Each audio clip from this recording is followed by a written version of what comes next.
नमस्कार दोस्तों। आज के इस वीडियो में हम बात करने वाले हैं लो बीपी के कारण आने वाले चक्कर और कमजोरी से तुरंत राहत दिलाने वाली टॉप 5 सबसे असरदार दवाओं के बारे में। आज हम आसान शब्दों में समझेंगे इनका नाम, इनका composition, uses, doses, side effects और इनकी एमआरपी। दोस्तों, जब हमारे शरीर में ब्लड प्रेशर 90 से 60 mmHg से कम हो जाता है तो दिमाग और दिल तक खून का फ्लो धीमा पड़ जाता है, जिससे चक्कर और कमजोरी महसूस होती है। डॉक्टर्स इसे ठीक करने के लिए कारण के हिसाब से सही दवाएं और इलेक्ट्रोलाइट्स देते हैं। सबसे ज्यादा इस्तेमाल की जाने वाली टॉप 5 दवाएं कौन सी है, आइए जानते हैं। इस लिस्ट की हमारी पहली और सबसे प्राथमिक दवा है इलेक्ट्रॉल पाउडर। इसमें sodium chloride, potassium chloride, citrate और डेक्सट्रोज का सही संतुलन होता है। लगभग 70% मामलों में लो बीपी का कारण शरीर में पानी और नमक की कमी यानी डिहाइड्रेशन होता है। यह शरीर में पानी और इलेक्ट्रोलाइट्स को तुरंत बढ़ाकर नसों के दबाव को सही करता है। इसे 1 लीटर पानी में एक पैकेट घोलकर दिन भर में थोड़ा थोड़ा पीते रहना चाहिए। इसके कोई बड़े साइड इफेक्ट्स नहीं होते हैं, बस हाई बीपी या किडनी के मरीजों को इसे लेने से बचना चाहिए। इसके एक पैकेट की कीमत लगभग 20 से 30 रुपए होती है। इस लिस्ट की हमारी दूसरी सबसे मुख्य प्रिस्क्रिप्शन दवा है गुडरोन, जिसका कंपोजिशन मिडोड्रिन होता है। यह वैसोप्रेसर दवा है जो मुख्य रूप से आर्थोस्टेटिक हाइपोटेंशन यानी अचानक खड़े होने पर बीपी गिर जाने की समस्या में दी जाती है। यह नसों की दीवारों को थोड़ा सिकोड़ कर ब्लड प्रेशर को ऊपर बढ़ाती है। इसे डॉक्टर की सलाह के अनुसार दिन में 2 से 3 बार भोजन के बाद लिया जाता है। इसके साइड इफेक्ट्स में सिर में खुजली, रोंगटे खड़े होना या लेटने पर बीपी बहुत बढ़ जाना होता है। इसकी 10 गोलियों की स्ट्रिप लगभग 120 से 200 रुपए के आसपास होती है।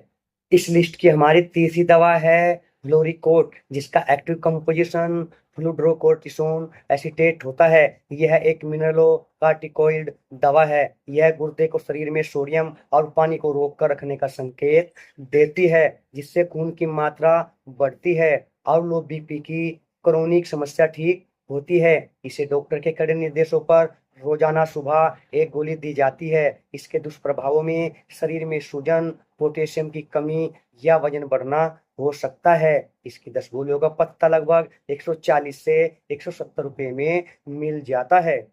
इस लिस्ट की हमारी चौथी इमरजेंसी दवा है टर्मीन इंजेक्शन, जिसका कंपोजिशन मेफिटरमाइन होता है। यह एक हॉस्पिटल ग्रेड लाइफ सेविंग दवा है। जब किसी मरीज का बीपी किसी सर्जरी, एनेस्थीसिया या शॉक की वजह से अचानक बहुत ज्यादा गिर जाता है और मरीज बेहोश होने लगता है, तो डॉक्टर्स अस्पताल में यह इंजेक्शन सीधे नस में या मांसपेशी में देते हैं। यह तुरंत दिल की पंपिंग और बीपी को बढ़ा देता है। इसे केवल ट्रेनल मेडिकल स्टाफ द्वारा ही दिया जाता है। इसके साइड इफेक्ट्स में धड़कन बहुत तेज होना या घबराहट हो सकती है। इसके 10 ml वाइल की कीमत लगभग 150 से 250 रुपए के आसपास होती है।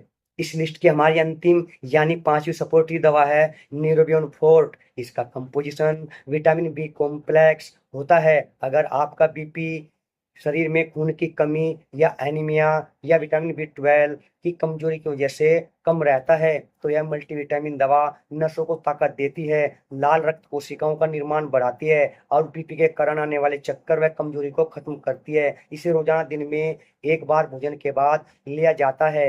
इसके साइड इफेक्ट्स नहीं के बराबर होते हैं। इसकी 30 गोलियों की स्ट्रिप बहुत ही किफायती लगभग 35 से 50 रुपए में आती है। तो दोस्तों, ये थी लो ब्लड प्रेशर की टॉप 5 दवाएं। इन दवाओं के अलावा एक और महत्वपूर्ण बात का विशेष ध्यान रखें, एंटी हाइपरटेंसिव डोज करेक्शन। अगर किसी हाई बीपी के मरीज को अचानक लो बीपी होने लगा है तो इसका मतलब है कि उनकी बीपी की मौजूदा दवा जैसे टेलमिसार्टन या एम्लोडिपिन की डोज जरूरत से ज्यादा हो गई है। ऐसे में अपने डॉक्टर से मिलकर तुरंत बीपी की दवा की डोज कम करवाएं या बदलवाएं। बिना डॉक्टर से पूछे अपनी बीपी की दवा न अचानक बंद करें और न ही ओवरडोज लें। आई होप आपको वीडियो पसंद आई होगी। पसंद आई है तो वीडियो को लाइक और चैनल को सब्सक्राइब कर लीजिए। नमस्कार।